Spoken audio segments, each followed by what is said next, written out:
I tried Bakkt app for 7 days. Here's the shocking truth. When I first downloaded the Bakkt app, I thought it was just another crypto trading platform. But after 7 days of using it, the shocking truth is that Bakkt isn't just about crypto, it's about transforming everyday value into spendable, digital money. On day 1, I linked my loyalty accounts and gift cards. That's when I realized Bakkt's unique power. It lets you convert unused rewards and balances into crypto or cash. Airline miles, Starbucks cards, hotel points. Suddenly, all those forgotten assets became usable again. By day 2, I started exploring the crypto side. You can buy, sell, and hold Bitcoin and Ethereum directly in the app.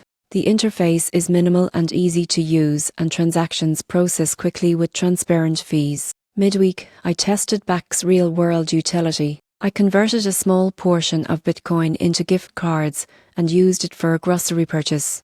It worked instantly. Most people think crypto is only for trading, but Bakkt bridges the gap between digital assets and daily life. By day 6, I noticed how secure the platform feels. Bakkt is a regulated company backed by Intercontinental Exchange, the same group that runs the New York Stock Exchange. That level of oversight adds real credibility in an industry where trust can be hard to find. After 7 days, here's the shocking truth. Bakkt isn't just another wallet, it's a conversion tool for the modern economy. It turns fragmented value into usable assets and makes crypto practical without the confusion. If you've ever wondered how crypto could fit into your daily routine, Bakkt is proof that it already can. It's smooth, secure, and built for real-world use, the kind of innovation that quietly changes how we think about money itself.